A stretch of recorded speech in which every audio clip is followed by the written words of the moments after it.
Ladies and gentlemen, it is my great pleasure to be here today, and I would like first of all to thank those who organized this event and of course all of you. Ladies and gentlemen, I think the voice of my city Afrin, myself, I am from Afrin. I am a pharmacist, and I do apologize because for the last 6 months I based in Germany, and I am a pharmacist. I'm working as a pharmacist. So I would like to make sense, I don't want to stick to what all my friends and colleagues had already explained about situation in my city Afrin. It is true, especially about the olive oils, about the because the olive oils is the only income sources for the people inside the Afrin, and I believe these people in Afrin, they had the hope always to have income this year. And after Mr. Thomas, I believe, and Samira as well, they have explained about the situation and how this terror group, I can say, they have put huge taxes on these farmers, poor farmers. I will just bring a small example so to make a picture so close to you. I was by my friend in Frankfurt. He had 500 trees olive oil, and he showed me a receipt from Syria that the person he appointed to look after his trees, despite around 500 tanks, we call it, they have to produce from these olive oils. Still this man, he based in Germany, he has to send $2,000 to him on the top. Why? Because they put 20% as a tax. You have to pay 15% to factory to produce the oil, and on top of that you have to pay Sharia tax as well, is around 15%, and we don't have to forget you have around 50% is expenses. So the farmer at the end of the day, he gets nothing, as I have mentioned. So situation is catastrophic regarding to olive oils and the income and economic situation in the Afrin. In the other hand, if we just quick human rights inside the Afrin, I just want to comment on my friend Lazgin. He said he blamed the international organization and human rights and United Nations maybe for not taking part at this sufferness of the people of Afrin, but I can add to that as well.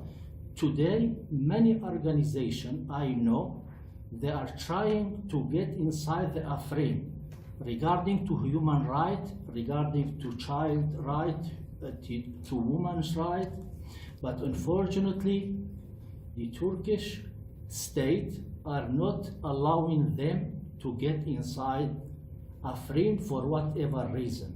And the reason is because the situation is not stable. That is point 2. I'm calling on you, ladies and gentlemen, so the most important, we have to push campaign to pursue Turkey to let this organization to get inside the Afrin and do their job. That is very important, and we have to move forward. And I don't want to go in the details, but I want to make a comment on Human Rights Council report, I think, from last month. It was a great report I've been through, but I have two, not only me, all the Kurdish people, we find 2 points is disappointed. I can go through now. Of course, they have mentioned all these things we have said already, and in point 71, they say, Human Rights Council from last month, the Commission finds there are reasonable grounds to believe that armed group member in Afrin committed the war crimes of hostage taking, crucial treatment, torture. The Commission remains unable to confirm the precise extent to which Afrin and its environs were under the control of Turkish forces or armed groups. Ladies and gentlemen, I am not sure if that is deliberate or it's mistake. At that time of writing this report, nor whether the Turkish forces were capable of exercising actual authority and carrying out governmental function in Afrin due to absence of the rule of law. It similarly remains unclear whether Turkish forces were capable of exercising control over any armed group present in the district of Afrin.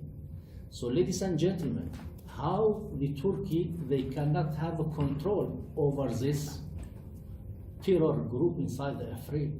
I am really ashamed to mention this word terror, but unfortunately, today what is going on inside the Afrin is more than terror. It's systematic terror, unfortunately. And these groups, they cannot do anything without direct order from Turkish state. We all know, and that's obvious, Turkish state is occupied. We don't mind. We are part of Turkey, we are occupied, or we are part of Syrian Arab Republic.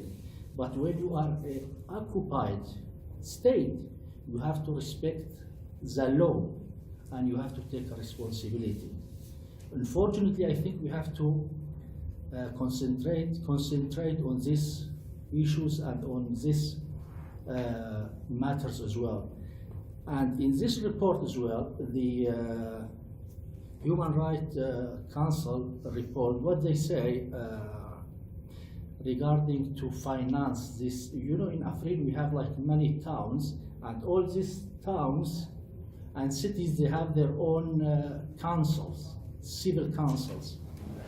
What they say in this report, the Turkish state are financing this civil state, but unfortunately, what I have already mentioned, this 20% taxes, which in the name of civil council of Afrin, the Turkish state has taken away. So if you go to Afrin Council, Civil Afrin Council, they do not have even 1 penny inside the fund.